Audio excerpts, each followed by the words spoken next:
thank you for joining us. I'm Joy, And I'm Laura. and this is The Witches of Letters, a supernatural rewatch podcast. Buckle up as we dive into season 3, episode 13, Ghostfacers.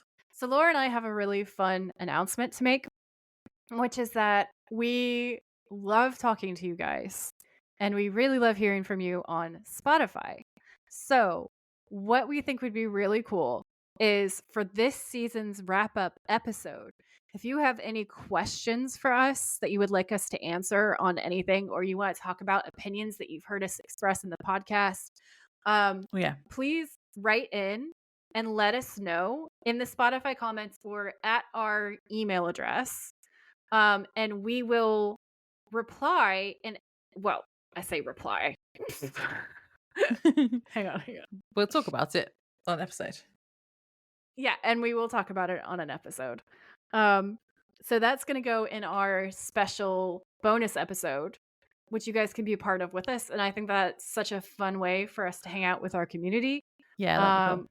We're psyched for it. So don't hesitate or feel shy at all. If you think of anything that you want to say to us or anything that you want to ask us, just drop it in there in the comments or in the email. Or just like anything you don't agree with what we said. Or if you took something a different way, had a different hot take about something. If you think that John Winchester does not look like the Jesus in Kubrick's trailer. No spoilers though, please, for future episodes, because I'm still, avoiding them.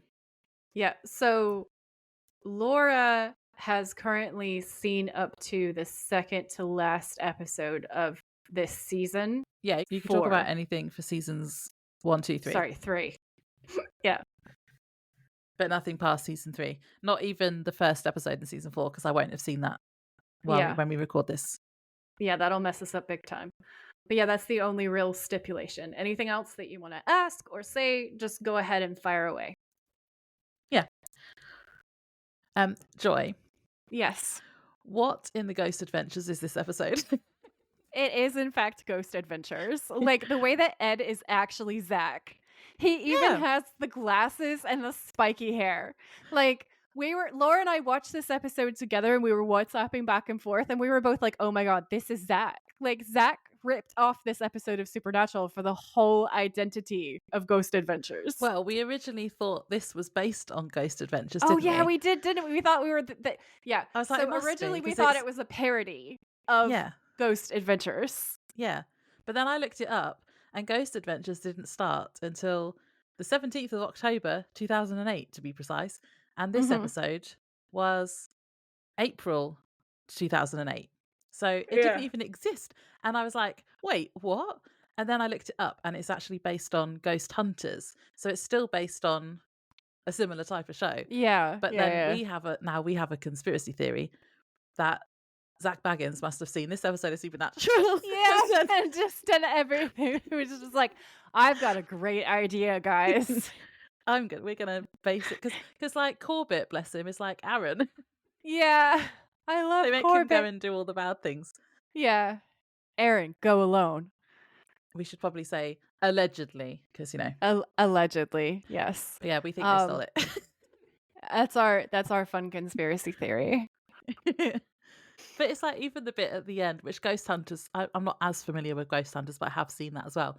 But the bit where at the end of their like fake opening credits and they're all standing there with their arms folded.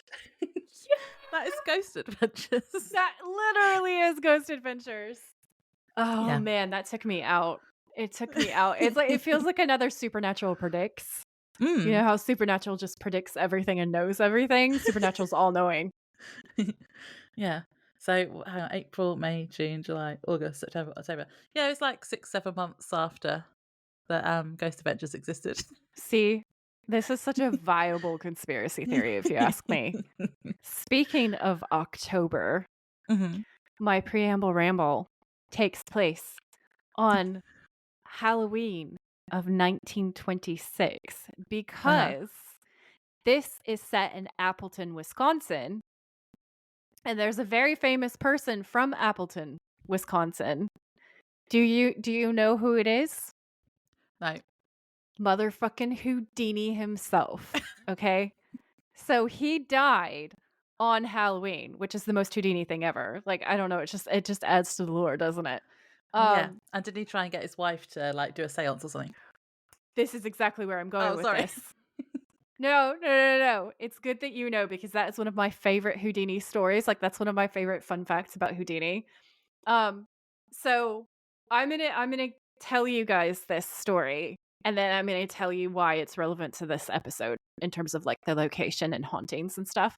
But basically, Houdini was married to Bess Houdini, his wife, and they were madly in love. And Ah, Houdini was sort of like the original Darren Brown. So you know how Darren Brown as a magician gets really angry when he sees people being deceived by like con artists, tricksters, etc. Houdini was the exact same way. He was a highly intelligent man and he would get really irate.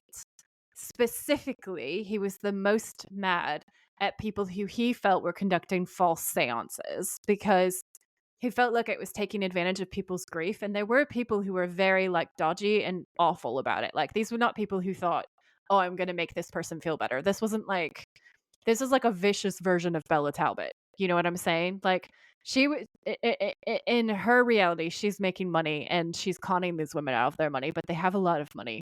It's not hurting them. And she's telling them about their dead cats. You know what I'm saying? Like, yeah.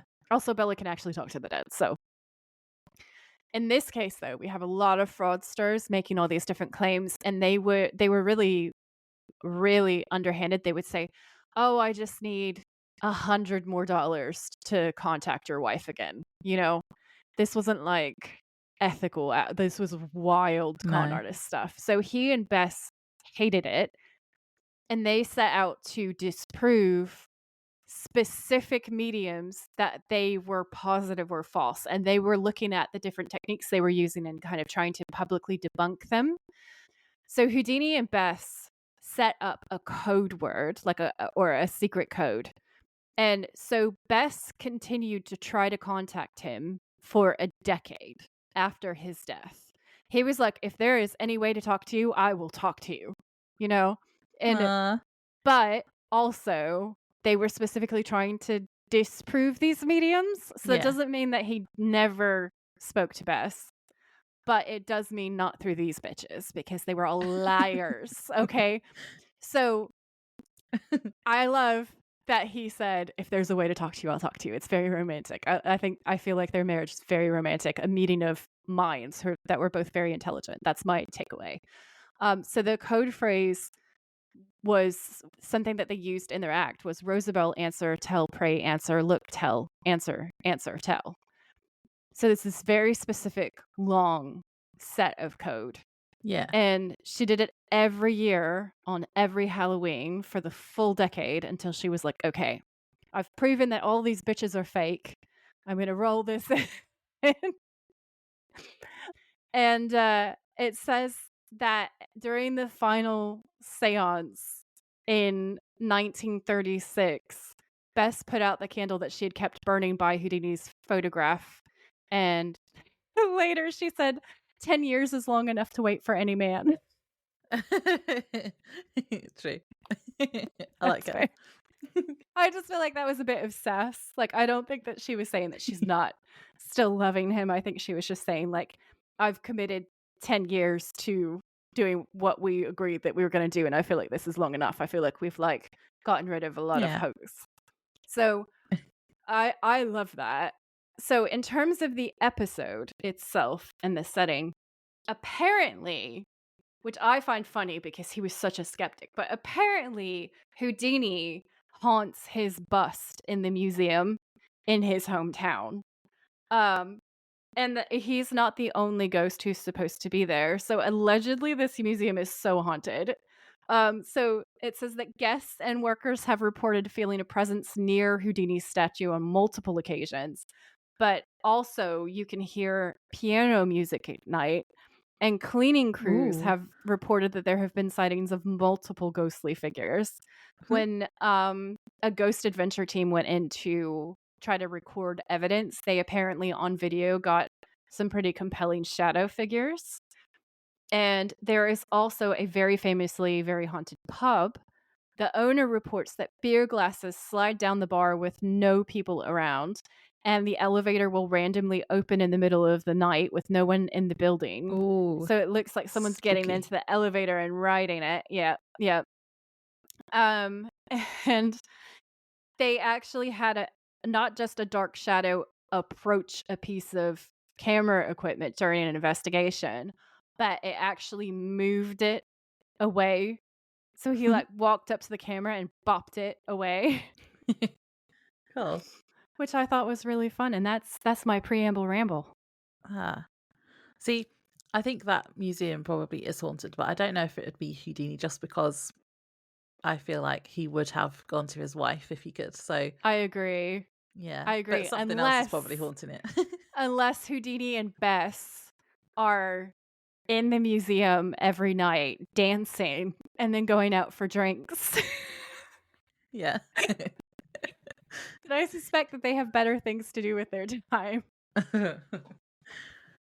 Uh, what did you think overall of the episode? I thought it was really funny, really good, really entertaining, and I really, really like this episode. I remember the first time that I ever watched it, I just found Ed and Harry so irritating that I Mhm. used to hate every Ghostfacers episode.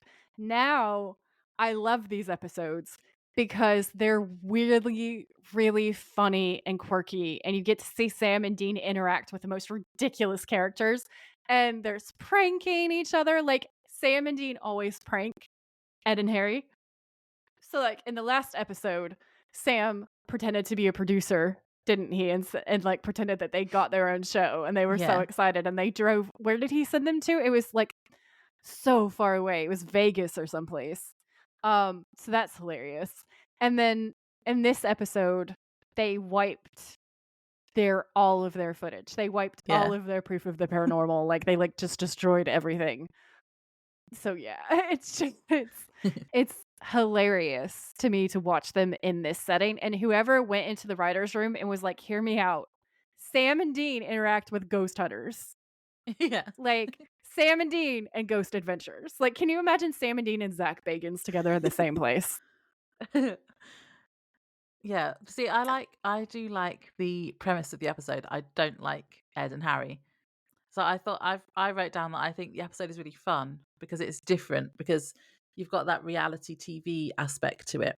Yeah. And I really like that. And also we're seeing Sam and Dean as like characters in someone else's story because it's about the ghost faces, isn't it? And they're like side Yeah. characters almost, which I think is also Yeah. interesting. But yeah, Ed and Harry are really annoying. They're also really cringy and they're also Yeah. arrogant. Like they think they are amazing. Yeah, yeah, yeah. But that's like the satire, isn't it? Because Mm, look at Ghost Adventures and like the absolute hubris in some of those episodes. yeah. Yeah, no, I do like the whole aspect of it. I just think I'm still at the stage of like you were when you first Like I watched it, was when thinking I that first they're watched it. annoying. Yeah. The I first time I appreciate the watched it, I episode, but hated it. mm, I hated it. I think the only thing that I liked was there's that part where it's still a thirst trap today. There's that part where there's a jump scare of Dean where you're not expecting Dean, where Maggie's wandering around by herself and her flashlight lands on Dean's oh face. yeah, yeah. Such a thirst trap. He is so beautiful. He is so sexy, and he's all like, "Just stay closer to the herd." Yeah, and I'm just like, oh. That is one of the hottest Dean moments. I just can't. I don't know how to describe. It's just. It's Yeah, amazing. It's it amazing. is. Yeah, I definitely don't hate the episode. I hate Ed and Harry though. Yeah. Ed and Harry are pretty obnoxious, not gonna Mm, lie. Like, it's, yeah. they can be extremely cringeworthy. Like, they're the way that Maggie gets objectified by Oh, both of them, I've got notes about that later. I thought that you would. So, like, yeah. We're pretty much on the same page there. Hmm. Do you think it was weird though for the actors to be able to look at the camera when they were filming? Because obviously they're a reality show and they're Mhm. supposed to be like handheld cameras, and they were looking at Yeah. the cameras quite a lot. Do you think that was really Yeah. weird for them to try and record? I think it must have felt odd. Because it's the direct opposite of what you're supposed to do Yeah. when you're normally filming, isn't it? Just like, "Don't look at the camera." I did some acting with my school productions of stuff when I was in film school. Some of my friends needed actors, and they decided for me to play these different parts and stuff, so That was my first acting experience ever, and I just remember the first 2 days were, "Joy, don't look at the camera." And I'll Yeah. be like, "How am I not supposed to look at it? You're in my eye line." They're like, "No, no, you've gotta learn." So, yeah, that was fun. Mhm. Um, I'm sure that that would have been odd. Yeah, I thought that was interesting. Um, should I do my synopsis? Yes, please. Okay, so this is season 3, episode 13, Ghostfacers. The original air date for this episode was April 24th, 2008. This episode is a spoof of a ghost hunting show featuring Ed and Harry, the Ghostfacers, who are filming in Morton House that they say is haunted by a leap year ghost, who only appears once every 4 years on a leap year. During their investigation, they see apparitions of people who have seemingly died there, who are reliving their deaths over and over again. Sam and Dean eventually show up because they were also investigating the same spirit, and they all have to work together when one of the Ghostfacers team, Corbett, goes missing, and they all get trapped in the house. They work out that the apparitions are of people whose bodies were stolen from a hospital morgue where the previous owner of the house, Daggett, worked as a janitor and who used their bodies in disturbing rituals. Daggett also captures Sam but kills Corbett, who then appears to the others as an apparition. Dean works out where they are being held and rescues Sam, while the surviving Ghostfacers help free Corbett from his death loop, who then stops Daggett once and for all. Yay! Can we talk about the opening scene for this episode now? Uh-huh. I thought it was so funny. So It had cringy. me laughing so hard, but because they are so cringe, they're so cringe. So My cringe. my show notes are like I was like, it's the Converse, the odd bow ties, the cognac. I thought it was cognac. Supernatural Wiki thought it was something else. Um, I it feels like they're trying to do some kind of James Bond vibe. Mm. And then I died laughing when they said, "If you're seeing this unsolicited pilot." And then there's the part at the end where he says, "Our team faced horrible horrors." Yeah. I could not stop laughing, honestly. Like, they're so full of themselves. Yeah. I know, they're annoying. It really, really, really sets the vibe. It really sets the vibe, and it was just Mhm. pure comedy, and I do understand annoyance with them because, like I said, the first watch through, not everybody hates them, but, like, some of us just hate them and find it really annoying, and I definitely did. At this point, I find them so funny that I could watch this episode, I feel like, quite a bit just for the ridiculousness, just to laugh at them. Mm. Literally, my notes just say, "OMG, they're so cringe." I did think it was funny though when they start the pilot and they have like their intro for the show, and it introduces all of the hosts or the crew or whoever, Yeah. and Sam and Dean are on there as well. But it's just like Dean sticking his finger up at them. Yeah, giving the middle finger, that's amazing. Ugh. I can't get over the because the unsolicited pilot you're about to watch is the bold new future of reality TV. And he does like Ugh. super sarcastic air quotes with his fingers when he says reality TV. I just, it lives rent free in my head. It's so funny to me. I thought it was really funny during this opening scene where there's a bit where they're pretending that it's in slow The motion, but slow they obviously motion. they obviously Yeah. couldn't afford it, the cameras, so they're just walking really slow, but then a car goes past at normal speed. That made me laugh. But also their fake slow motion is so bad. Yeah. And like he looks at his non like he looks at his wrist like he's important and he's looking at a watch and they've got to be somewhere on time, right? But there's nothing there. It's just an empty wrist. So and they have the emblazoned briefcases. They have those like tiny, really skinny metal briefcases that say Ghostfacers on them. It's just everything that they do to try to make themselves look really important makes them look so dumb. Yeah. And I was like howling, laughing, like, I swear to you, this is so funny. But then also I cannot get over the theme song is also so dumb. It's like I have it in the transcript, and it says, Ghost facers, we face the ghost when others will not. We're ghost facers. Stay in the kitchen when the kitchen gets hot.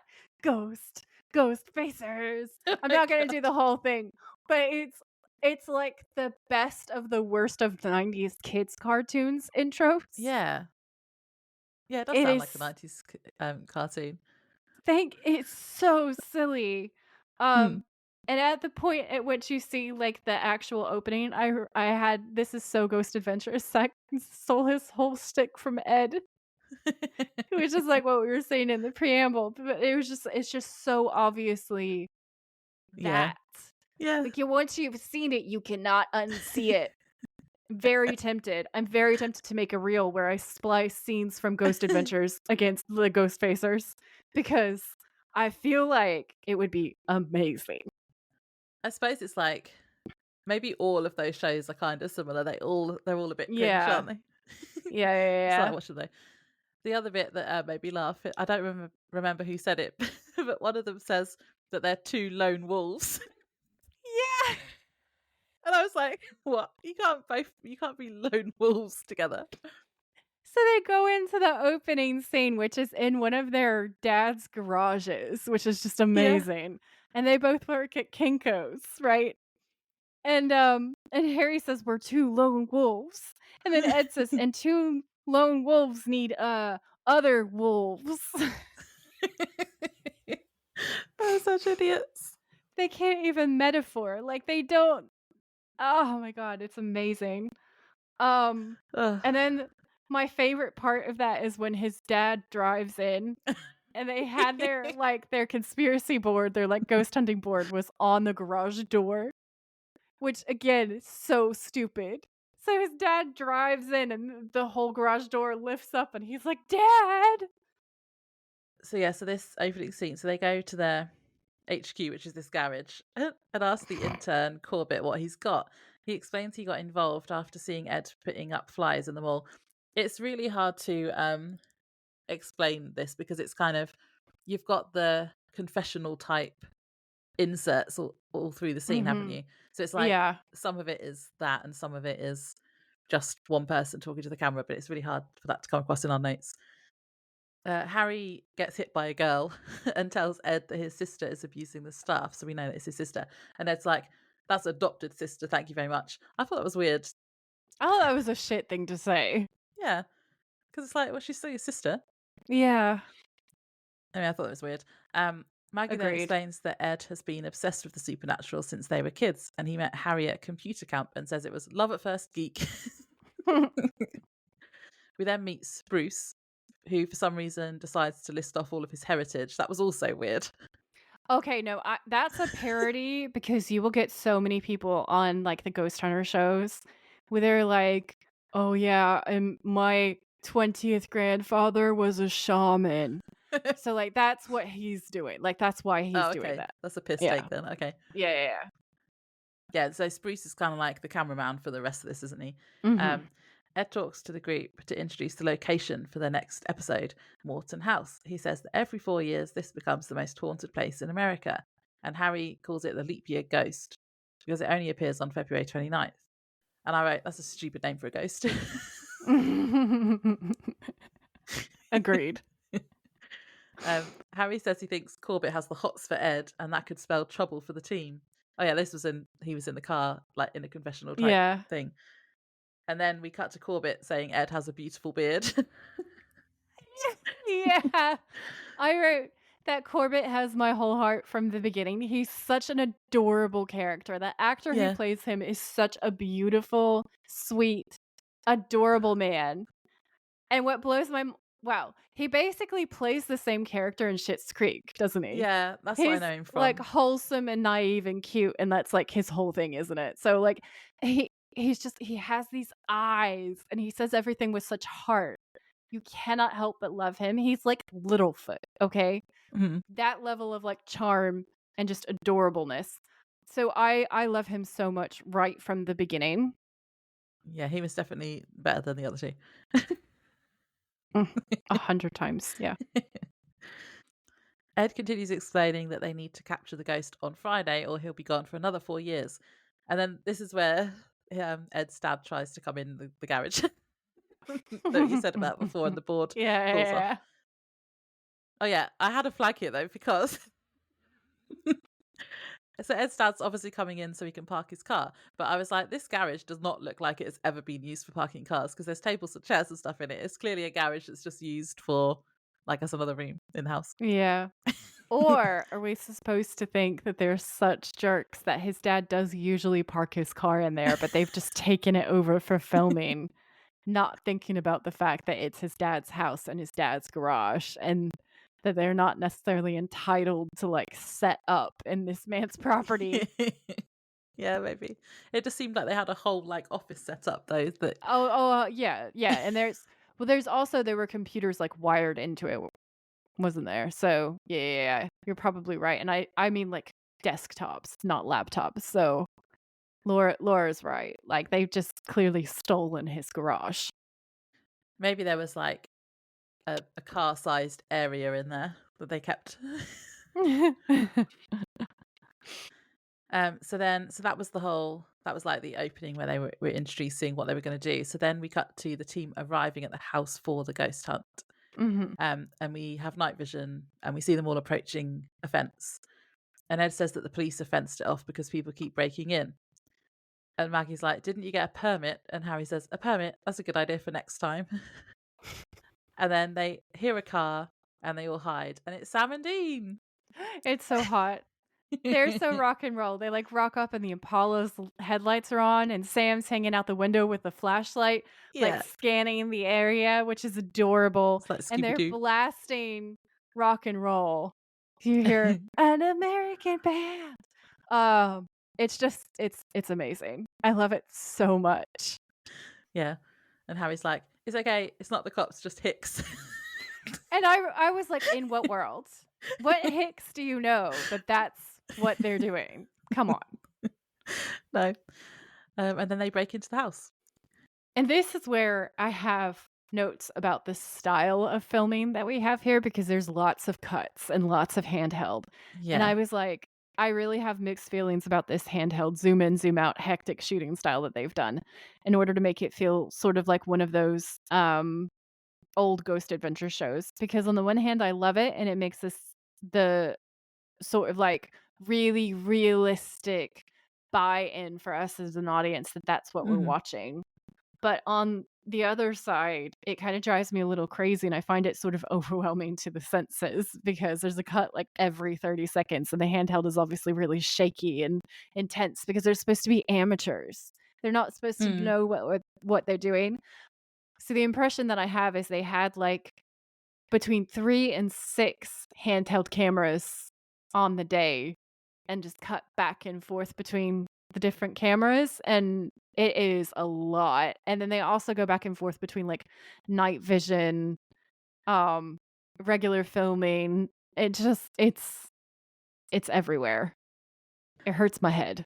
Yeah, it does, but it does fit with what they're trying to do with this episode.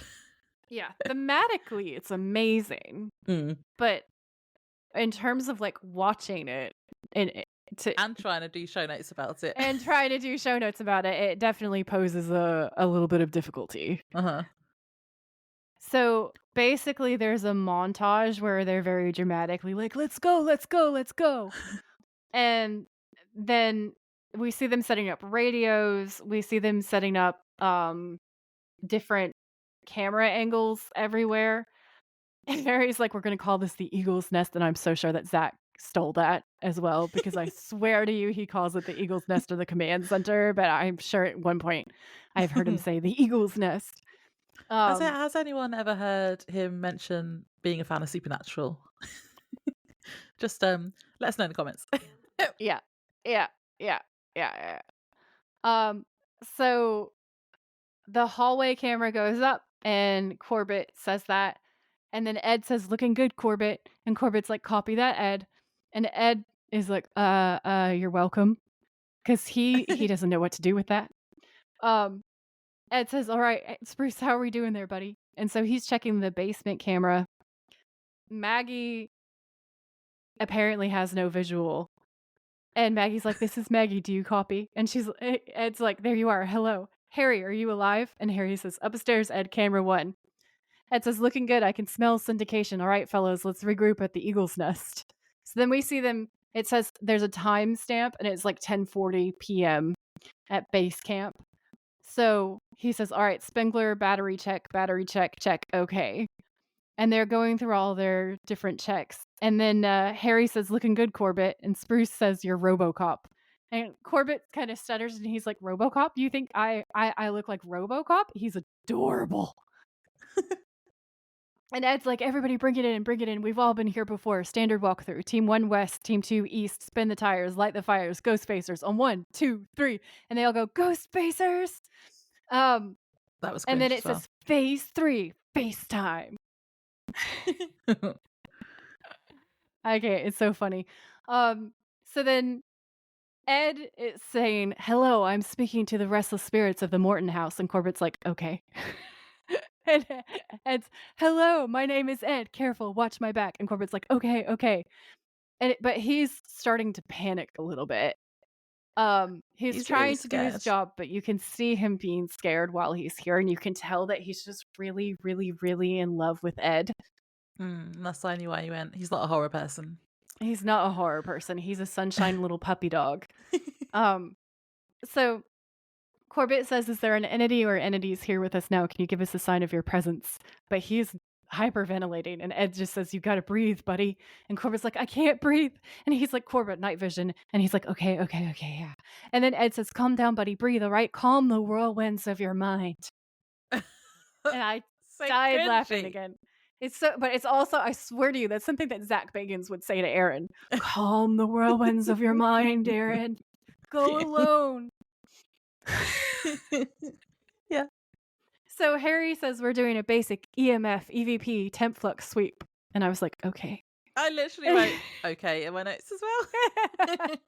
He says, "It looks like we've got all of our ducks in a row here." And then there's some interference and there's EMF alarms start going off. And Harry's like, "What?" And Spruce says, "I don't know. It's weird. It's gone." And Harry's like, "All right, get this, get this." He tries to kick the door in. But this is the best and the worst thing that I've ever seen, because he's like slow motion taps it like a baby with his foot. Yeah. And then Maggie's like, "Bitch, it's not even locked." Like, she walks up and she just opens the door. And it's like, it's unlocked. So And then he's like, stupid. "Okay, okay." And then he acts like he kicked it open for the camera so that they can like pretend that he kicked the door down. And it is the most ridiculous thing that I've ever seen in my whole life. I wrote how he tries to kick a door down in the most pathetic way ever. He needs Dean to teach him how to do it properly. Yep. Yep. Okay, so he then has a screaming meltdown, and Spruce is like, "It's just a rat, dude." And Harry says, "I don't really like rats. They're gross. Rats are like the rats of the world." At which point Laura messaged me and said, "Joy, it puts the horror in horror, doesn't it?" And I was like, "Shut your mouth, Laura." Yeah. All right. It sounds like when Joy said, "It was horror and horror." Rats are like the rats of the world. 3 concussions, okay? 3 concussions. So just real quick, there is one part that I want to put in, which is when Spruce throws the dead rat at Harry and he shrieks like a tiny baby. That was an important observation. So we're then back with Corbett and Ed. Corbett is still freaking out and turns to illuminate 2 figures with his torchlight, which makes him jump. And then we hear someone shouting, "Freeze! Police officers, don't move!" And it's Sam and Dean. They come in and Sam asks them for ID. Ed recognises them from Hell House. It's Hell House, the episode they were in, wasn't it? Yeah. Before. Yeah. And I like all this because we get them, Sam and Dean swearing, but they bleep it out obviously because it's the reality TV. Yeah. Okay. So basically, you see these figures, like Laura said, with flashlights, and Dean and Sam are there, and they're going, "Freeze! Police officers, don't move!" And Sam's like, all right, take it easy, take it easy." And Dean says, "Let's see some identification." And Sam's like, "Come on, let's see some ID." And Corbett's for this sweet baby angel, okay? This precious child is like, "What are we under arrest?" He is flipping, okay? He was already having not a good night, and now he's like, "Oh my god, are we gonna be arrested?" And Ed's like, "We're unarmed." And Corbett's like, "Oh god, oh god." And Dean says, "Want to explain that weirdo outfit, Mr. Corbett?" But then Ed's like, "Wait, I know you." And Dean's like, "Yeah, sure you do. Give me some identification." And Ed's like, "Oh, yeah. Well, hold on a second. I know the both of you guys. Yeah." And Corbett's like, "What?" And Ed's like, "Yeah, huh?" And Sam goes, "Holy fuck." And then it gets bleeped out. And Dean's like, "What?" And Sam says, West Texas, the tulpa we had to take out, these two goofballs that almost got us killed, the hellhounds or something." And Dean goes, "Fuck me." But it gets bleeped out. And it's so funny. Because, they can actually say all the swear words in this episode because it's just going to get bleeped out anyway. But we obviously know Yeah. what they're saying. So it's great. Yeah, I Um, liked that. and Ed says, "Yeah, we're not the hellhounds anymore. Okay. It didn't test that well." Oh, because Ghostfacers is so much better. And Corbett, who's a sweet, sweet baby angel, says, "Ed, what's going on?" And Ed says, "They're not cups, buddy. No, not at all." It's like, what? Dean says, Ed, you had a partner too, didn't you? A different guy?" And Ed's like, "Oh, yeah, yeah, yeah." And Dean says, "Is he around here somewhere?" And Ed says, "He's running around chasing ghosts." And Dean's like, "Okay, well, listen, you and Rambo need to get your girlfriends and get out of here." And Ed's like, "All right, listen here, chisel chest. Okay, we were here first. We've already set up a base camp. We beat you." Chisel chest. Chisel chest kills me. Dean to Sam is like, "Oh, they were here first." And Ed's like, "Mm-hmm." And then Dean snatches Ed, and Ed goes, "Oh God." And Dean slams him against a wall. And Dean says, "Ed." And Ed says, "Yeah." And Dean says, "Where's your partner?" That is a thirst trap. The way that he manhandles this annoying little dude, like Yeah. he's just like, it is so hot. Okay. That was violence is sexy. I have issues. Obviously, we've established this previously. Just saying that was amazing. That was a thirst trap and a half. So we're back on the second floor with Harry and Maggie, and Harry's saying that the EMF is really spiking, and Maggie says that the temperature is down by 11 degrees, and Harry says this could be it, and the camera malfunctions again. So there is interference on their equipment and it's like ghost glitchy. And then this dude in this 50s style suit and hat appears and he's giving mob vibes. Okay. It's like that sequence Hmm. in Home Alone where he's like, "Keep the change, you filthy animal." So he's saying, "Look, buddy, I'm sorry. That's it. I'm telling you, that's all the money." And then he gets shot really brutally. And it just like, you're like, oh no, he's dead. Um, it's this really brutal death. Yeah. And then we get the like Ghostfacers title because they obviously lined it up with the ad breaks, did they? Yeah. From the like back in the day. Yeah. Which they do that throughout, which is quite funny. So when it comes back, Dean asks Ed why they are at the Morton house on a leap year, and Ed says that they are spending the night for their TV show, and sounds like what? Sam is Corbett outraged. Corbett says no one has ever spent the night before, and Dean says, yeah, they have. They just didn't live to tell the tale. Ed says that he doesn't believe him, and Sam brings the receipts. He does. He Really gets angrily. Yeah, because he thinks they're stupid. They are stupid. Was that a thirst trap for you, Laura, when he's slamming the names Yeah. down? Yeah, I thought Uh-huh. so. Yeah, he gets a load of missing persons reports out from the last 50 years, and they all went missing on a leap year from the house. And Sam says at midnight, all of his friends are just going to start dying. Okay. So when Sam gives us the receipts, as Laura likes to say, we get a lot of lore about the stuff that's going down. And I thought it was really weird. Like, I thought leap year sounds like the least menacing thing to me. Honestly, like, Yeah. I didn't understand this decision at all. But what was interesting was when I went to look it up, there is actually a lot of superstitions around leap year. Some of them are fun, but most of them are actually, they Ooh. attribute it to really bad luck. And there are superstitions that talk about it giving witches and ghosts way more power than any other time of the year. And I thought that's Ooh. really cool and interesting. I have not heard that before. So it says that because leap years are sort of rare, a fear and a set of superstitions ended up building up around them because what had happened was during the reign of Julius Caesar, he realized that the calendar, in order to be correct and in order to keep up with the seasons, they realized that the number of days that they had in the year didn't make sense. So he starts trying to line it up and he gets it much closer. But then, even after that, they still have to make another adjustment in 1582, which is when they figured out exactly how long a year is. So, leap year superstitions start in around 1582 because there's suddenly this big change where everyone was like, these mystical things, this time between times of the seasons and having everything change and align with the actual celestial movements. So Mm. it does kind of make sense that people started telling stories about it. Time is weird, really, isn't it? Because it's Time is just so made up. weird. Like calendars It's and stuff, it's just yeah. made up. Yeah, yeah, yeah. So one of the superstitions that I found is found in both Greek folklore and Ukrainian folklore, which is the idea that if you get married during a leap year, it will end in divorce or death.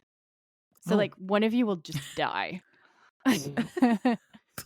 And then the Irish have and a couple other cultures have a different tradition. So in Irish tradition, the idea that a man has to ask a woman to marry him gets turned around on the 29th of February. And Oh, yeah, I've according heard some. to the lore, St. Bridget supposedly convinced St. Patrick that women should be allowed the opportunity to propose to their partner, leading to the enactment of Bachelor's Day on Leap Day. And that from then on, every 4 years, women were encouraged to get down on one knee and ask their man to marry them. Furthermore, in Scotland, men would receive a fine if they didn't accept the proposal. So in 1288, according to this, because remember, leap years exist since Roman times. They just got changed in the 1500s. So in 1288, Queen Margaret of Scotland passed a law saying that any man who refuses a leap day proposal must pay a fine anywhere between £1 to a silk gown. And I was like, I like the cut of her jib. That is hilarious. That's amazing. I would have And just gone around going, "Will you marry me? Will you marry me? Will you marry me?" yay! You're a genius. I never would have thought of that. So, in Denmark, men who refused a woman's proposal had to give the woman 12 pairs of gloves to cover up the fact that she wasn't wearing an engagement ring. What? No one needs Meanwhile, 12 pairs of gloves. men in Finland were made to give fabric to the woman so she could fashion a skirt. The tradition eventually made it to America, finding its way into comic strips before being made into the Sadie Hawkins Day, which is when girls ask boys to dance. And it became this whole feminist movement. So I love that something that starts out with St. Bridget, who is originally a goddess and very much about the equality of the sexes, ends up in this very roundabout way creating more equality between men and women, which is fabulous. I love that so much. Isn't But one of those dancers in Buffy? it is, yeah. Yeah. It's the And it's theme the of a one whole where episode. yeah, well, it's like that's a Death Echo episode as well. Yeah, yeah, yeah, yeah. It is, it Oh. is, it is. Ooh. So in Scotland, anyone born on the 29th of February was supposed to be super unlucky. They were called leaplings. And they were predicted to have a year of untold suffering. In general, Greek, Scottish, and Germans think the entirety of the year is luckless. However, in the US, the leaplings are celebrated. In Anthony, Texas, a 4-day festival is held in honor of them and also for the whole year, which I thought was fun. So what's really interesting is in European folklore, the extra day of February 29th is associated with, like what I was saying before, the extra supernatural activity, and that it's supposed to make things much more ghostly. And actually, in Salem, it was a leap day that marked the start of the Salem trials because Mm. the first warrants were issued on February 29th of 1692. accusations of witchcraft led to tragic ends for Sarah Good and Sarah Osborne, while Tituba managed to escape death by admitting to the allegations. This day remains a chilling reminder of the consequences of fear and superstition. Oh, that's interesting. Mm-hmm. I thought that was fascinating. Oh, that was really interesting. Like all the leap year things. Hmm. Yeah, I was surprised by how well it went with the episode because I thought Mm, leap year, that's so dumb. Like, there's nothing to leap year. There's yeah. nothing folkloric about leap year. Turns out I was wrong. Also, any women out there who want to propose to people, you Mm-hmm. don't have to wait until a leap year because that's stupid. Yeah. Love who you love. Propose to anyone at any time that you want to. Yeah. Um. Anyway, so to bring us back to the episode, Mm-hmm. so just then we see and hear the other three running down the stairs, and Harry is shouting, "Oh my god! Oh my god! Oh my god!" over and over again, and tells them Yep. that they saw a full apparition. He then notices Sam and Dean and says, "Hey, aren't they the bleep from Texas?" I don't know what I can't remember what he said there. Was it like fuckers or something? Yeah, yeah, yeah. It's Um, either assholes or fuckers. yeah. And it's hilarious either way. And Dean tries to get them all to leave again. Mm-hmm. And then Maggie starts playing the footage on a computer so they can all see the apparition and what happened.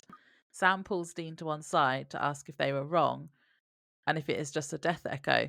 Spruce, who is filming them, asks what a death echo is. And Sam is hot here when he says, "Look, if we've got a problem here, that ghost ain't it." Yeah, you love it when he's all authoritative and knowing things. Yeah, and he's looking like directly at the camera and his hair looks really good. It's true, it does. I can back her up on this. Dean explains that echoes are trapped in a loop and keep replaying how they died over and over again, and that they aren't dangerous. And Sam says, "No, but something else is." And Dean tries to round everyone up and tells them they need to leave. They start arguing, and then Ed realizes that Corbett is missing. Uh-oh. Uh-oh.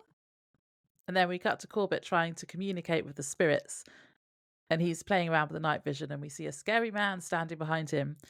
And then we cut back to everyone fighting about staying or going.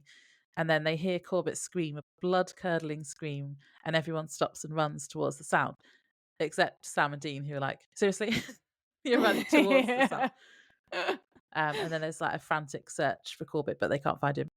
So we cut to a little later, and they're looking back at all the footage to see if they can work out what happened and where Corbett went. Meanwhile, Sam and Dean are having an argument. Sam is blaming Dean for them being there in the first place and smashes the chair or something against the window. And everyone's like, "Whoa, whoa, whoa, what's happening?" Wait, I have to tell you what I wrote for that part. I said it's nice to see Sam play the panicked girl role in the in the haunted house movie that is this episode. It's so funny when he has his meltdown and smashes that chair against the door. I feel like Laura's gonna think this is hot, but honestly, it just read it's funny to me. He's like, "Are you happy now, Dean? Yeah, I We're thought gonna this was die funny. tonight." And I was like, "Dramatic much?" Such a drama queen. He explains that the house is sealed and they can't get out. And Dean says it's a supernatural lockdown, and whatever took Corbett doesn't want them to leave. Spruce says that the camera is fritzing again. He likes saying that. He does. He Uh, loves that word. and we also see that Harry grabs Maggie's hand, which is important for later. It is, yeah. Backstory. Ed says that the EMF is spiking, and then all the monitors also start fritzing. And Sam says, "Everybody stay close, there's something coming." Then another apparition appears, but it's a different one from last time. And Dean is like, "Multiple echoes? What's going on?" Dean tries to talk to the apparition, well, actually scream at him, telling him he's dead. Yeah. "You're dead, buddy. You're dead." It's basically a reenactment of that scene. Sam explains you can sometimes shock an echo out of its loop by talking to the human part, but you normally need some sort of connection to the deceased for it to work. Then a bright light illuminates the apparition, and we hear a train noise, and he looks like he's hit by a train, and everyone is shocked by this. That was actually pretty shocking because he like goes Yeah. flying. He actually goes flying backwards and there's big spotlight, and I wrote that I Yeah, really like the train wreck ghost, and that was a really solid jump scare. yeah. So then they're all walking through a corridor, and Dean is confused because the echoes don't seem to match the area. So, like for example, how is a train going through the house? Mhm, mhm. And Sam tells everyone to stay close, and I wrote, I'd stay close to him. Yeah, you would. So Sam says that echoes usually haunt places where they lived or where they died. And Dean says, except these mooks didn't live or die here. And Sam's like, right. And Maggie's like, so what are they doing here? And Dean says, hey, give the lady a cigar. All right, seriously, does looking at this nightmare through that camera make you feel better or something? I mean, and she was like, well, yeah, I think Yeah. so. And Dean says, oh, but he's so sarcastic about it. And he basically Mm. rolls his eyes in her face. And I was like, rude. Rude. Especially because later on with Spruce, he's like, it makes him feel better. Don't ask. He's just casual Yeah. about it. Like, he gives her way more shit. And I'm just like, shut up, Dean. Shut up, Dean, with your eye rolls. Shut up, Dean. So Sam finds this certificate and he says that Freeman Daggett was the house's last owner and he was officially commended for 20 years of fine service at the Gamble General Hospital. And Dean's like, was he a doctor? And Sam says, no, he was a janitor. And Dean says, so this looks like it was his den. When did you say he died? 64? And Sam said, yeah, heart attack. And Maggie says, wait, what are these? Sea rations? And Dean says, yeah, Army issued 3 squares, like a lifetime supply. And Maggie's horrified, which is fair. And Dean just says, one-stop shopping. I just wrote, eh, was he a prepper? He was definitely a prepper. So he finds a locked box and Ed is like, this is ridiculous. We need to find Corbett, like right now, please. And Sam finds this surviving atomic attacks like pamphlet and says, oh, an optimist. And that part was really funny. And then there's a really big bang because Dean's managed to break into the safe. Sexy, sexy Dean. So he pulls out all this stuff and says, crap, taxidermy. Okay, you said Daggett was a hospital janitor? And Dean goes, ew, got 3 toe tags here. 1, death by gunshots, train accident, and suicide. And Sam goes, oh, ew. And Harry's like, what? And Sam says, well, that explains why all the death echoes are here. They're here because their bodies are here somewhere in the house. And Dean's like, yeah, Daggett brought the remains home from the morgue to play. And Harry and Ed, the penny drops and they go, ugh! And Spruce is like, oh, that's nasty, dude. And Sam's like, Yeah. right? I just like to say they're all stealing my line because I'm always like, ew. It's true, you are. So Dean's like, wait a minute, because he's had a realization. So basically, Maggie starts kind of wandering off on her own at this point. All right. I don't know what the fuck she's thinking. My She's not show staying notes. close. My show notes says, my show notes say, I just feel like, why do these characters keep wandering off, going their own way in the dark with a flashlight? You know, like, I feel like they've got to know that they're basically in a horror movie at this point. One person is already missing. Why would you wander away? You're an idiot, Maggie. Yeah, agree. So it's funny though, because she keeps getting scared by everything. So she walks into another room and she gets spooked by her own reflection in a mirror. Yep. Then by a taxidermy bird. And Yep. then by Dean. And it's a thirst trap. Okay. So basically, Dean just suddenly appears in the flashlight and he is beautiful and his eyes are so beautiful. It's kind of like a blue light and he looks very chiseled. All right. He looks very chiseled and he Chisel says chest. close. Yeah. And in the most charming way ever, he says closer to the herd. Okay. And I just wrote, oh my God, hot with the like hot sweating emoji face. That's the thirst trap. It was. Right, so Ed then says something huge is coming based on his ghost hunting equipment. Then Sam just disappears. And Dean goes to where he was and finds his torch and is like, Sam! And I wrote, Joy will like that. I love it because obviously it's incredibly hot. Because you get 3 Sams. He's like, Sam, Sam, Sam! And it's just, anytime he screams Sam's name as a protective big brother, it's obviously like really, really hot. My Yeah. notes just say, Sam disappears, Dean shouting Sam, always a thirst trap in all caps. And then I wrote lots of shouting. And then I wrote Blair Witch, I'm so scared. Because that's the next scenes. Dean is shouting for Sam, and everyone else is panicking and calling for Corbett. We get a little scene where Maggie says that she's scared, and Harry comforts her, and then they kiss, and Spruce is filming them. I was going to be like, comforts her. Eyebrow wiggle. Yeah. Well, Spruce is doing the like bow chicka Bow, wow wow chicka, thing. wow, wow. And then Ed sees them and he isn't happy. And then I Wait, wrote, he says, my best friend and my best sister. And then Harry goes, Ed. And Ed goes, Harry. And Harry goes, Ed. And Ed goes, Harry. And Harry says, Ed, listen, Ed. I couldn't get around it. It's so funny. My best friend and my best sister. well, I think that was ripped off from Friends, because that was the bit where it's basically when Ross finds out about Chandler and Monica in Friends, Oh, and he's yeah, like, yeah, my yeah, best yeah, friend and my sister. yeah. So yeah. Yeah, and Ed, then it's like the Ed, Harry bit. And then Ed says, are you banging my sister? And then beats him up. And then Dean's like, what are you doing? Cut it out. And I wrote, he's very dad-like here. He was hot as what he was. He says, what the fuck are you doing? Cut it out. We're down by 2 people. And then he's like, Sammy. And he just wanders in and is aggressive and manly and hot and protective. And I then think he rolls his eyes again as well. he does roll his eyes. And it's just, it's everything. Sarcastic Dean. Thirst trap. Okay. And then Ed, he'd given his glasses to Spruce before he went to beat up Harry. And Yeah. he says, he goes to get his glasses back and he says, I won that, right? Yeah. And then Harry and Maggie are both like, yeah, thanks, Spruce. And Spruce is like, yeah, it's my fault. I was like, Which is it's not fair. Spruce's fault. Because he was just an observer, you know? Yeah, I mean, he was in the wrong for filming them, maybe, but Yeah. Ed would have seen B-roll. them You anyway. gotta always be rolling. Yeah, Ed would have seen them anyway. It wasn't Yeah. like he went and told them. No. And Spruce didn't know that he was there because they were like, "Oh, you should have stopped him or whatever." And it's like, bro, you're the ones who are making out on the investigation where there's cameras everywhere. Like, shut up. Come on. So then we cut to where Sam and Corbett are being held, and we see a weird cake through a night vision camera, and It's My Party is playing.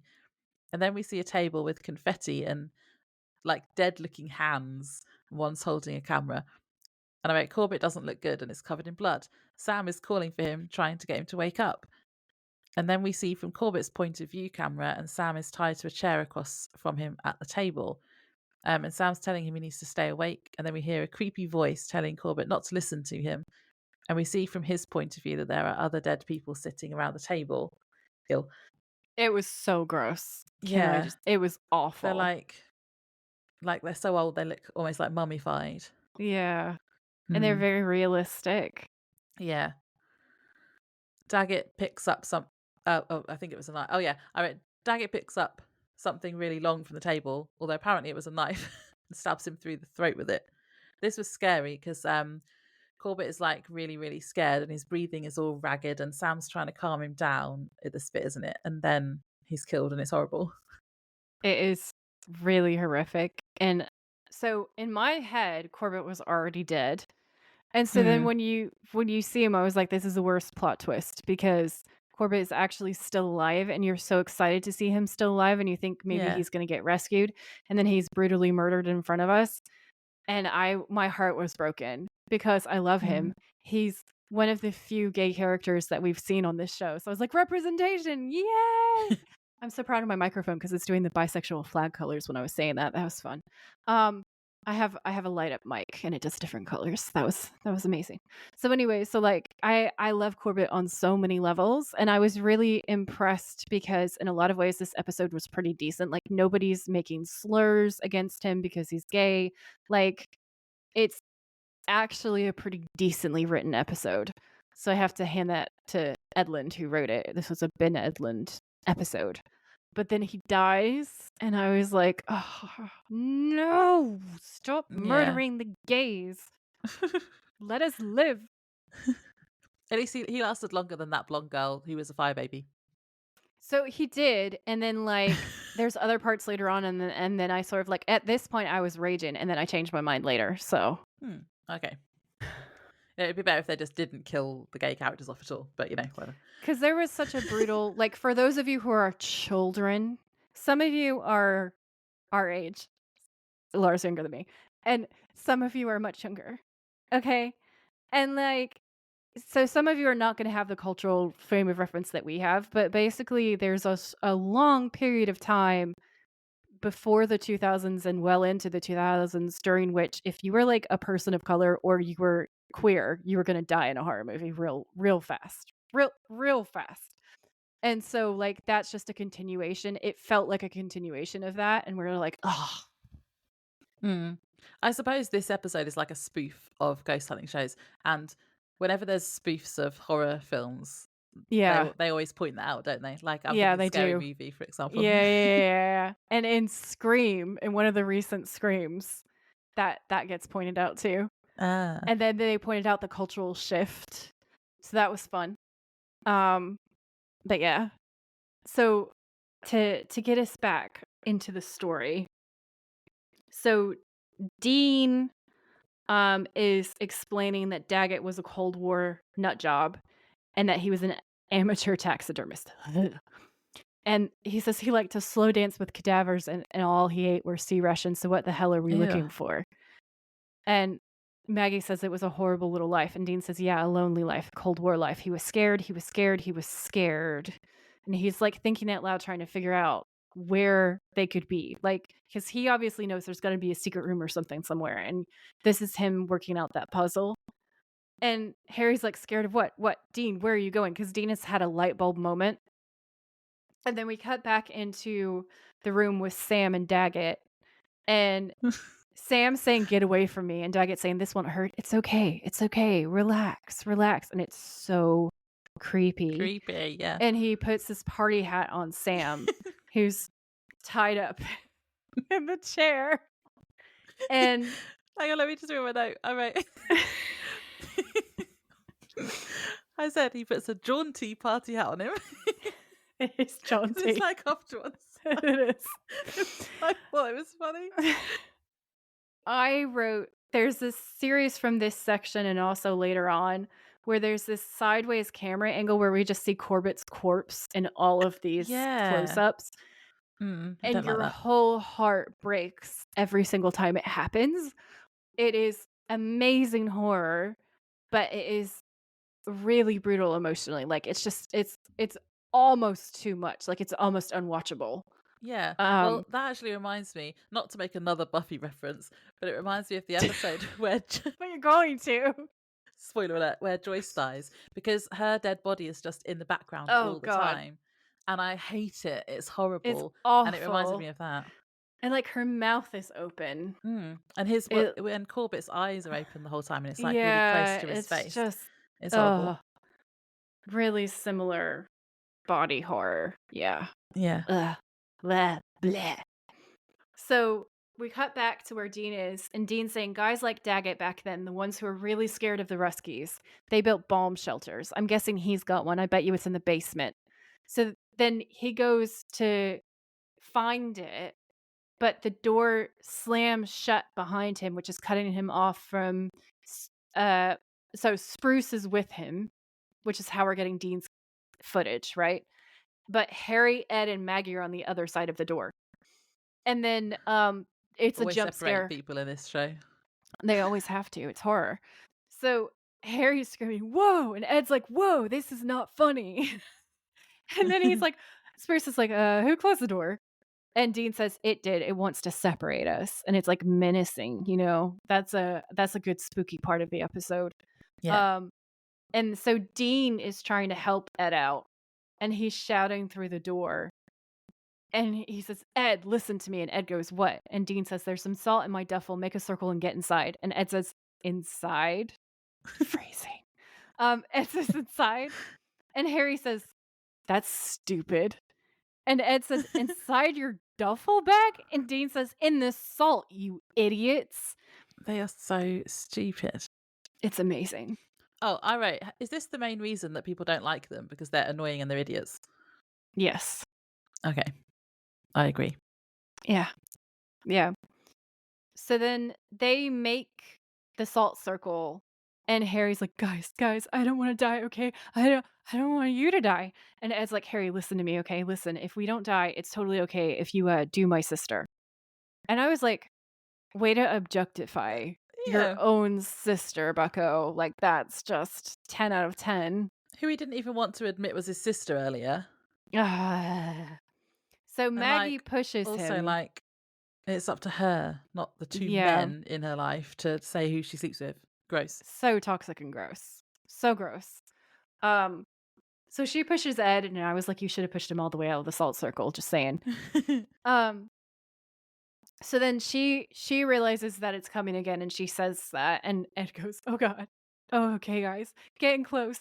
And they all huddle up, and the lights keep flickering, and then we see Corbett standing in front of them, and he's all bloodied up and fucked up, and he's like trying to Mm. say something, but he's gasping for air, and the blood's bubbling out of him, and it is really horrific. Like that is Yeah, it's scary. scary. This episode, for being so funny and goofy, is surprisingly scary, actually. So then we cut back to Spruce and Dean, and Spruce is asking Dean about when he says, "You had 2 months left." And Dean goes, "Yeah, it's complicated. A while ago, Sam." And then he goes, "No. No, no, no, no, no. I'm not gonna whine about my fucking problems on some fucking reality show. I'm gonna do my fucking job." But it's all bleeped out. And Spruce goes, "Is it cancer?" And Dean says, "Shut up." And then he hears something, and we cut back to Daggett. So we cut from the Daggett scene where he says to Sam that he was really lonely and asks Sam to come to his party, which Oh, it's creepy. we cut back to the basement with Spruce and Dean. And Spruce hears the party music through the walls, and Dean says it's coming from behind this one particular wall. And he single-handedly, with very little effort, pushes this giant metal cabinet away from the wall because he's Dean. And Spruce says, "Wow, you're strong." And Dean flips him off. Spruce could have helped him Yeah, move that. yeah. That was Oh, funny though. man. It was really funny. So yeah, he then breaks down the door just as Sam is about to be skewered like Corbett was and shoots Daggett, who disappears. They rescue Sam and Spruce films the room, and then we see all the other dead bodies and Corbett, and then Spruce is like, "Oh no, Corbett." That was sad. Yeah. So then we cut back to the living room, and Ed, Harry, and Maggie are all still in the salt ring. And Ed's like, "Oh God, what have we done? Oh God." And Harry's like, "Ed, Ed." And Ed's like, "Yeah." And then Harry says, he's a death echo. He's reliving his own murder. And Maggie's like, "Over and over forever," which is terrible. And then we cut back to the basement. Um, and Spruce is like, "What's this Daggett guy's problem anyway?" And Sam says, "Loneliness." And Dean's like, "What? He never heard of Real Doll?" I laughed. So Sam says, "No, no, no, no. Daggett was the Norman Bates stuff your own mother kind of lonely. I mean, that's why he lifted these bodies from the morgue. He threw himself a birthday party, except they were the only ones who would come. Anyway, so at midnight, he sealed them in the bomb shelter and went upstairs and OD'd on horse drinks." And Dean's like, "How do you know that?" And Sam says, "'Cause he told me." And Dean's Hmm. like, "Oh, Question. yeah, Do we believe him, or is this his psychic powers? that's a good question." Because we don't actually see See it, Daggett it and him having a happen. conversation, That's true. which doesn't mean it didn't happen, but I'm like, Yeah. does he just know? Hmm. So Dean asks if it's just like now that he's dead, it's the same song, different verse, trying to get people to come to his fucked up party. And Sam's like, "Yeah, pretty much to get them to stay forever." And then they're loading their shotguns to protect themselves from the ghost. And Spruce asks if they're real bullets. And Dean explains that it's rock salt. And then we cut back to the living room again. And Harry's like rocking back and forth. "Ghostfacers, we go to places the other will not. Ghostfacers, stay in the kitchen when the kitchen gets hot." Like he is not okay. Okay, he is not okay. And the camera interference kicks off again, and the lights are all flickering. And Ed's like, "Oh no." And Maggie's like, "Guys." And then they see Corbett again. And Ed's like, "Guys, it's Corbett. He's trapped. He's in a lot of pain. You know, we've got to try and pull him out of his loop. We have to." And so he stands up and he turns around, and Harry's like, "Ed." And Ed's like, "Corbett, Corbett, it's oh God." Because you see him dying over and over and over again. It's pretty traumatic, I'm not gonna lie. And then Harry tells him not to cross the line of salt. And Ed hesitates, but then he steps over it to go to Corbett, and he says, "I gotta do it, Harry. Corbett, listen to me, okay? I'm not gonna hurt you. Listen." And then he's like, "Oh." And he has this freak out because Corbett is in such a terrible way, and it's just a horrible little scene. Then Corbett's ghost starts flickering, and Ed freaks out and runs back into the salt circle. And he's like, "Oh god, I can't. He's not hearing me. He won't stop dying." And that part Mm, is also really scary and really sad. yeah. Like, it's good that there's so much comedy in this episode because the horror in this episode is actually like Bloody Mary levels. Yeah. So then Dean is still trying to break down the basement door that's separating them from the others. And Sam turns to Spruce and says, "Seriously, you're still shooting?" And Dean's like, "It makes him feel better. Don't ask." And I was like, this is where I was like, "You're being kind of hypocritical here. Like, why is it okay for one and not the other?" Anyway. And then everything starts getting really fucked up again, and Spruce notices because it's happening to his equipment, and he's like, "Oh, hell, guys, get in your ghost roll thing because something's coming." And I was like, I have no idea what that was supposed to mean. Like, is this a D&D reference? I don't know, but it's kind of funny. So then the camera swings around, and we see Daggett's there, and he knocks Spruce for 6, and Spruce goes flying, and he's like, "Ah!" He's screaming. And Daggett is about to probably kill Spruce, honestly, but then Sam shoots him like a badass. Points to Laura. Okay, because that was awesome. Then we cut back to the living room, and Harry has a light bulb moment. And he's like, "I know how we can get through to him." And Ed's like, "How?" And Harry says, "Ed, he had feelings for you." And Ed's like, "Huh?" And Harry's like, "He wanted you." And Ed's like, "Wanted me to what?" Because Ed's an idiot. And Harry says, "You know." And then he does this like, pelvic thrust. And he's like, "And Ew. you know that you've got to do. You can do it, Ed. You've always been the brave one. You can. You make us brave, right, Maggie?" And Maggie's like, "Yeah, yeah, you do." And Harry's like, "Ed, you got to go be gay for that poor dead intern. You got to send him into the light." Aw. And I was like, this is the cutest. I love the dialogue. You gotta save that poor. Like, you gotta go be gay. I can't breathe. Oh, it's so funny. So then Ed goes back to Corbett, and Harry and Maggie are having a conversation, and Maggie's like, "It's okay, it's okay." So they're kind of talking each other up, which is funny to me because they both psyched him up to do it, and then they were like, "Ah." So Ed says, "Corbett, look, hey, it's just Ed, buddy. It's just me. Hey, Corbett, listen to me. Listen, Corbett, you meant a lot to the team. You meant a lot to me. Never back down, never say a bad word, okay? I remember that." And he starts crying the single manly tear at this point. And he says, "I remember that, Corbett. I remember because I love you, Corbett. I really, truly love you. Do you remember that? Do you?" And then Corbett says, "Hey, Ed?" And Ed says, "Yeah, yeah, Corbett, yeah, it's me. It's me. Look at me. You gotta help us, man. You have to help us, Corbett. Please, please help us right now." And it's just kind of a beautiful, wholesome scene between these two guys. Because normally in a show of this era, the "you've got to go be gay for that poor," it would turn into another joke. It would turn into another homophobic, shitty joke. And it Yeah. doesn't happen. He really does care about him. And like, it's just this beautiful, heartfelt, kind of slightly tragic, and then ultimately heroic, like, penultimate moment, and that is so beautiful, and that's, like, really cathartic for me, not gonna lie. I love seeing this, like, gay love turns into this whole epic, amazing superpower, and that Mhm. made me so happy. Aw. So then Daggett attacks Sam, Dean, and Spruce, but then Corbett appears because he's been taken out of his loop thing. Mhm.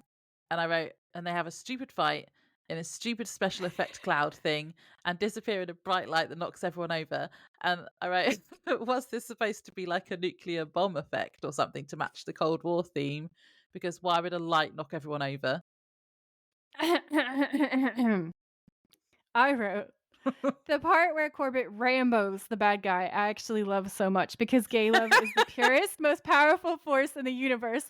It's this bomb of pure light. It made me change my mind about the tone of the episode. That was the nuclear blast that took out Morton or whatever the fuck his name is.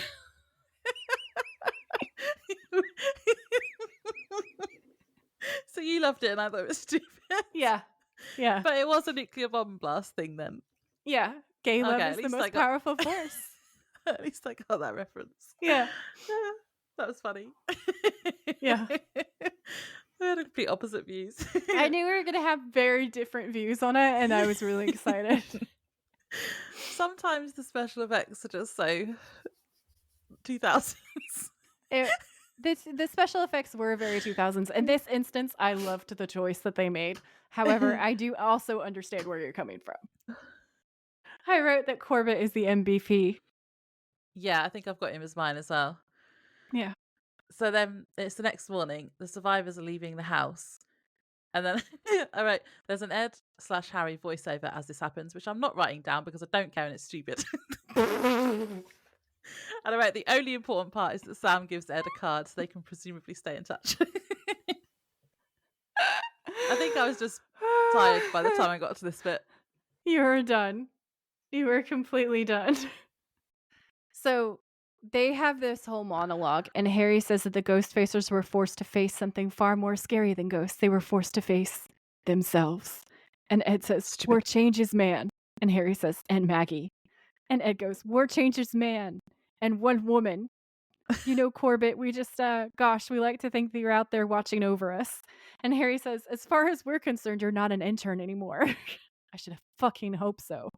He says, you have more than earned full Ghostfacer status. Plus, it would be cool to have a ghost on the team. And Ed says, yeah. And here we were thinking that, you know, we were teaching you, and all this time you were teaching us about heart, about dedication, about how gay love can pierce through the veil of death and save the day. Thank you, Alan J. Corbett. And I was like, oh. And Yeah, Harry we says, definitely had different opinions about this. we had very different takes. Harry said, go well into that starry night, young Turk. Go well. Which I had to look up that reference because I was like, what? And it means someone, it's like old British slang for someone who is a revolutionary and like a brave spirit and like it's like a cool guy, basically like a badass. Okay. So I didn't know that. it's a really loving sort of send off. And then we see this clip of Corbett, and it sort of rips your heart out, but it's sort of beautiful also. Yeah. So he's saying, come on, Spruce, I got to get all this stuff packed up. And Spruce is like, so pack and talk. And Corbett says, I don't know what to say. And Spruce says, say what comes to mind. This is one of our confessional moments, Corbett, so confess. What did you think was going to happen tonight? What do you think is going to happen on this trip? And Corbett says, I think tonight, I really do. I think all of our dreams are going to come true. Does that sound stupid? And Spruce is like, yeah, it kind of does. And then they superimpose in memory of Alan J. Corbett, 1985 to 2008, King of the Impossible.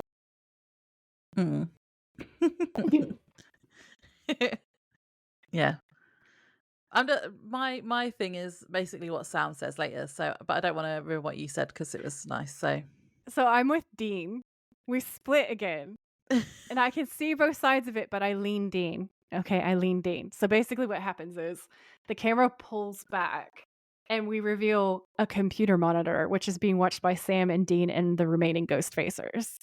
And so we see that it's their footage, like, so the whole show, and we realize that what we've just watched is what they've just watched. So that's where we're at in the storyline. Yeah. And also, apparently, the real supernatural credits run in, like, amongst it. They get spliced in. So you see, like, the real producer, and then, like... Yeah, that's normally at the beginning. Yeah. So that was pretty cool. So Ed says, so guys, what did you think? Are you all right? And Dean says, I think it was half awesome. And Maggie's like, half awesome? That's full on good, right? And then Sam says, yeah, I mean, it's bizarre how you're all able to honor Corbett's memory while grossly exploiting the manner of his death. Well done. Mm-hmm. Yeah, agree. And so that's where Laura also landed. Yeah. Which is fair. I get it. I like my happiness and my happy, proud ending. But also it is a little bit of both. It's a little bit of both. Yeah. So Dean really stealthily slips something into a backpack under a table. And he says, yeah, it's a real tight rope you guys are walking here. And Sam's like, yeah, all right, guys. So Ed says, nah, that's reality, man. Yeah, Corbett gave his life searching for the truth, and it's our job over here to share it with the world. And Sam's like, right, well, our experience, you know what you get when you show the world the truth? And Dean says a straight jacket or a punch in the face. Sometimes both. And Sam's like, yeah. And Harry says, oh, come on, guys, don't be face haters. Just because we happen to have gotten the footage That of the was century. stupid as well. Face of haters. Shut up, Harry. And Ed's like, oh, yeah. And Dean's like, well, you got us there because he's being so sarcastic because he knows that him and Sam are about to erase all of this. Um, it's so funny. So he's like, yeah, we'll see you guys around. And Spruce says, peace out. And Sam and Dean leave, and Ed shuts the door, and Harry's like, dicks. And Ed's like, yeah. And Maggie says, totally. And Spruce is like, let's start laying out some of the DVDs. And Ed's like, yeah, sounds like a good idea, Spruce. And Harry's like, you know, guys, I think we're going to need a bigger office here, you know, because we're going to go national and then it's going to go international. And this is when Ed finds the backpack that Dean left. And so they open it to see what's in there. And there's a huge magnet strapped to this huge battery. And then the computer video playback starts breaking up and fucking up massively. And Harry's like, whoa, what the hell is this? And Spruce is like, we seem to be having a technical difficulty. And Harry's like, wait. And you just hear Ed go, no. And Harry's like, wait, no operating system found. Wait a minute. And then we cut outside and Sam says, we clean. And then from off camera, you can hear, no, are you kidding me? And Dean's like, the electromagnet wiped out every tape and hard drive that they have. And Sam's like, the world just is not ready for the Ghostfacers. And Dean's like, it's too bad. I kind of like that show. And Sam's like, it had its moments. So they start the Impala and they drive off, and the Ghostfacers theme plays over it, where it's like, Ghostfacers. We face the ghosts when others will not. We're the Ghostfacers. Stay in the kitchen when the kitchen gets hot. Ghostface. It's so stupid and so silly. It's great. That's the end of the episode. That's the end. Yeah. Yeah. I don't have anything else to say that I didn't say at the start. Do you want to do games? Games. Okay, villain hot or not? Is it Daggett? Is that the only villain? I mean, Ed and Harry kind of villains. Ed and Harry are also villains, technically speaking. Neither of them all are around. hot. No one is hot here. No one. No. Episode scare rating. I give it a 9. Ooh.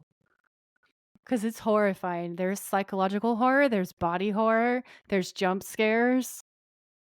It rips your heart out of your chest and stomps on it repeatedly.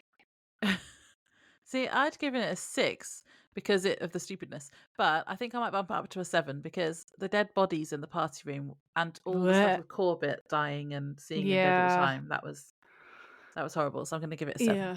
I give it a 9 because I feel like if I watched it and I was alone in a dark house, it would genuinely freak me out in places and it might set me off a little bit. So, yeah. Scary. It's a good episode. It's gross. It's gory. It's got good jump scares. The effect of the ghost getting hit by the train is amazing. Yeah. When now, like, discussing it with you has made me realize the scary parts were actually quite scary, but I think I was just blinded by the stupidness. Yeah, there's a lot of stupidness in it, to be fair. What was your favorite quotes?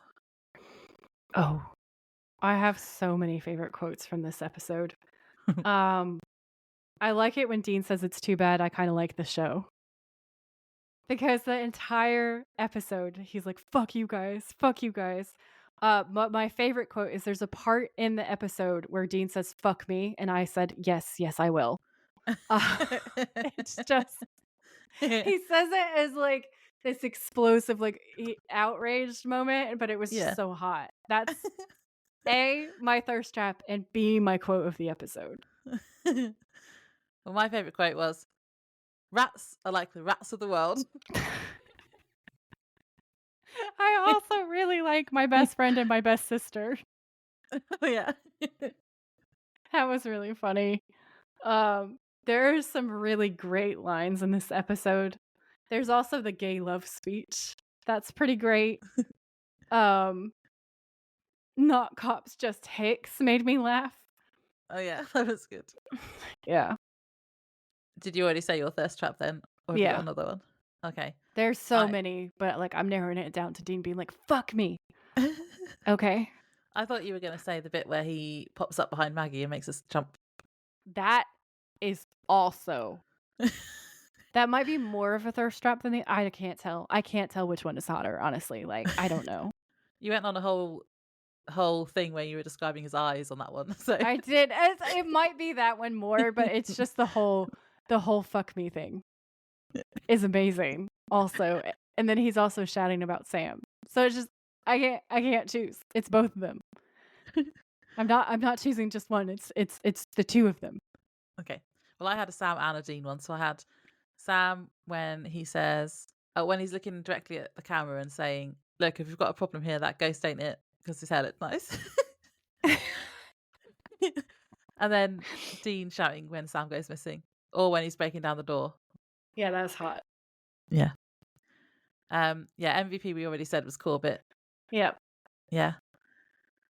Motel. We didn't have a motel. But I put this house as a 0. That house is a 0. Would not stay there. Do not recommend to friends. It is full of corpses of both animals and people. And it's totally disgusting, very unhygienic. Taxidermy. Ugh. Yeah, gross. No. It was like a deer and a bear, No. and it was really bad taxidermy as well. It was funny. Yeah. It was wild. It was wild. Also, I would like to say that Corbett, technically, in my opinion, is the MVP of this whole season because he saved everybody. Everybody was going to be dead, but he saved them all by destroying this ghost. Gay love. Okay. Lavender Menace. I think we've only got a few episodes left now of this season. Is it 3 Yeah, or I was 2? surprised. We only have about 3 episodes left. Yeah. Because there's only 16 episodes in this season. I don't think I know. I don't think I looked up what these episodes were either, so it'll be a surprise. Surprise. Yeah. So, have you got anything else you want to say? Mm-mm. Or should we just say goodbye to everyone? Bye. They get more unhinged. That's the law. By the time we get to season 15, it'll be like, it won't even be human goodbyes anymore. Oh dear. Yeah, bye. Thanks for tuning in. If you like this episode, please rate, review, and subscribe. We would be very grateful. And if you know someone who would enjoy it, please share. You can find us on Instagram at the Witches of Letters podcast, or you can email us at thewitchesofletters@gmail.com. Until next time, stay safe out there, have each other's backs, and always keep fighting.